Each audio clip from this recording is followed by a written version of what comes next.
Spoiler alert, the following article contains details about the season finale of Brooklyn Nine-Nine.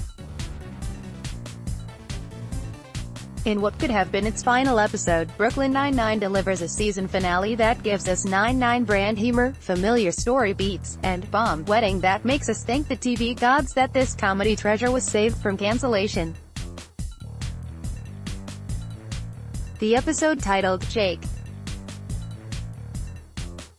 Amy is about to have a meltdown as she lists everything going wrong with her big day. The cake hasn't arrived, the ring bearer is sick, and worst of all, there is a mysterious stain on her veil. Jake is cool as a cucumber and diffuses the situation and delegates responsibilities to the team so that their big day can be the best ever. He asks Rosa, Stephanie Beatrice, and Terry Crews, to take the veil to a dry cleaner. He gives Captain Holt, Andre Brower, the responsibility of training his dog Cheddar to replace their sick ring bearer and puts Hitchcock and Scully on a wild goose chase to find a replacement band for the one that cancelled, which turns out to be a scheme to get the two out of Amy's hair for the day.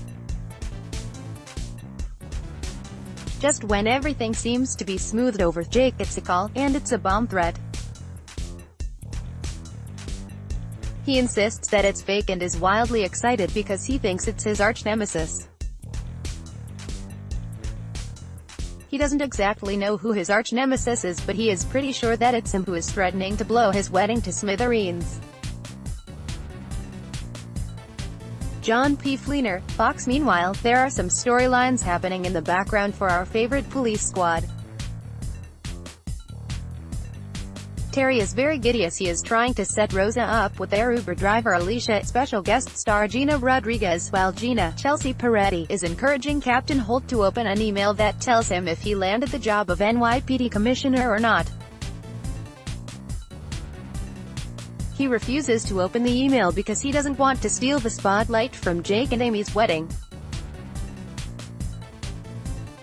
But in reality, he won't open the email because he is scared of what it may or may not say. As things unfold, the wedding day becomes more of a disaster as they find out that overeager and Jake's #1 fan Boyle, Joe Lo Truglio, put a very detailed engagement announcement in the paper with the address of the wedding. This leads to Amy's stalkerish ex-Teddy, Kyle Bornheimer, entering the picture with a bomb squad. He comes onto the scene to obsess over Amy and to stop the wedding. And to top it all off, the cake, shaped as Nakatomi Plaza from Die Hard, which has to be the coolest wedding cake ever, has arrived and it is on the verge of melting because there is no place to store it. The cake gets ruined later when Cheddar gets sick from eating it. There's a wild goose chase for Jake's arch-nemesis, Frank Gillespie, a guy who he arrested years ago. They track down Gillespie, only to find out he is dead. They then trace the call to Amy's arch-nemesis. Jake is jealous that his bride-to-be has an arch-nemesis, and he doesn't. Amy's arch-nemesis admits that he called in the bomb threat, but there is no bomb, but then they find out there is a bomb.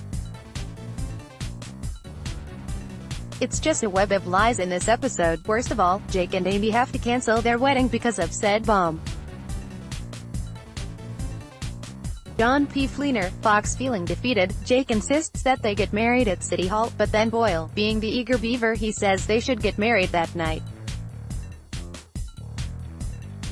Gina lends Amy a wedding dress that she was going to wear to the wedding, which is a very Gina thing to do, while Terry finds a shower curtain veil to replace the one they lost in Rosa. With the help of her maybe new girlfriend Alicia, found a beautiful bouquet of flowers she could walk down the aisle with. Boyle has created a last-minute and gorgeous parking lot set up to stage their wedding, with Captain Holt officiating, a robot ring bearer, and a surprise appearance from the delightfully bizarre recurring character Malepinos, Fred Armisen. They have a ceremony that is as touching as it is filled with Jake's boyishly absurd humor. The episode seems very familiar as it parallels the heartfelt episode of Parks and Recreation, in which the show's primary couple Leslie, Amy Poehler, and Ben, Adam Scott, exchanged wedding vows. Also co-created by Cher, Parks and Rec was also a workplace comedy filled with eccentric characters, had a loyal fan base and was always on the bubble. You might even argue that the wedding episode is similar to when Jim and Pam got married on The Office. Bottom line, wedding episodes in workplace comedies are essential. They tend to bring a sense of warmth, humanity, and emotion amidst all the crazy humor surrounding it.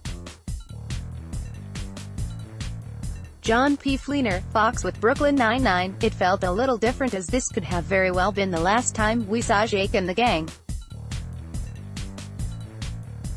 There was an authenticity with the Jake. Dare I say that the episode can bring someone to tears. Even so, the season 5 finale knew when to reel in the schmaltz with Jake's vows that mixed his love for Amy with lines like, "I'm worried about dancing in front of our friends." The episode and the show's cancellation, renewal journey could best summed up with Amy's vows as she reflected on the disaster of a wedding day that could have sent her to the earth. "I'm here and I've never been happier," she said. "Life is unpredictable, not everything is in our control. As long as you're with the right people, you can handle anything." She punctuated that with, "You Jake Peralta are the right person for me," but wait. That's not the end of the episode. As the 9-9 squad gets ready to make its move from Fox to NBC, the season finale left us with a bit of a cliffhanger. Inspired by Amy's vows, Captain Holt gathers the crew around to open the email he has been putting off the entire episode. As Jake, Amy and company wait with bated breath on whether or not he is the new commissioner, Holt reads the email to himself and with his poker face says, "From the look at my face I'm sure you can guess what it says." "Not at all. Just tell us, you monster," exclaims Jake.